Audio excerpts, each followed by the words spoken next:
আসসালামু আলাইকুম ফ্ৰেণ্ডছ, মুন্তাখাব হাদিজৰ ইকৰামে মুছলিমৰ অন্য এটি হাদিজলৈ আপোনালোকক স্বাগতম জনালোঁ। হজৰত হাৰিছা ইবনে ৱাহাব ৰাজিয়াল্লাহু তাআলা আনহুৱে কৈছে যে মই নবী কৰিম সাল্লাল্লাহু আলাইহি সাল্লামক ইৰশাদ কৰোঁতে শুনিছোঁ, মই তোমালোকক কৈ নিদিমনে জান্নাতি কোন?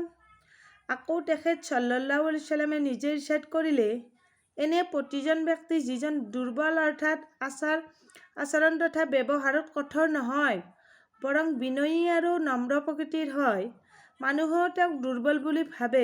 আল্লাহ তাআলাৰ লগত তেওঁৰ সম্পৰ্ক এনে যে কোনো বিষয়ত তেওঁ যদি আল্লাহ তাআলাৰ কসম খায়হি যে অমুক বিষয়টো এনেকুৱা হ'ব, তেন্তে আল্লাহ তাআলাই তেওঁৰ কসমৰ সন্মান ৰক্ষা কৰি তেওঁৰ কথাটো অৱশ্যে পূৰণ কৰি দিব।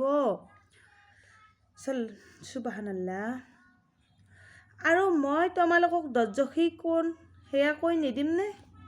আকৌ তেখেত সাল্লাল্লাহু আলাইহি সাল্লামে নিজে ইৰশাদ কৰিলে, এনে প্ৰতিজন ব্যক্তি যিজন ধন জমা কৰি ৰাখোঁতা কৃপণ, কঠোৰ মেজাজৰ আৰু অহংকাৰী হয়।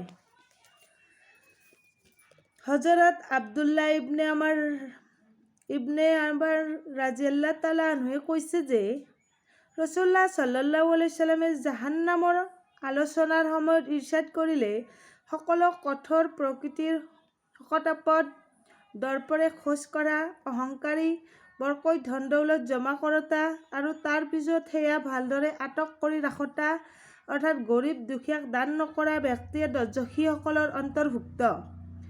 আনহাতে জান্নাতি মানুহ সেইসকল যিসকল দুৰ্বল হয়, অৰ্থাৎ মানুহৰ লগত তেওঁলোকৰ আচৰণ বিনয়ী হয়, তেওঁলোকক দমন কৰি ৰখা হয়, অৰ্থাৎ মানুহে তেওঁলোকক দুৰ্বল ভাবি চাপৰ মাজত ৰাখে।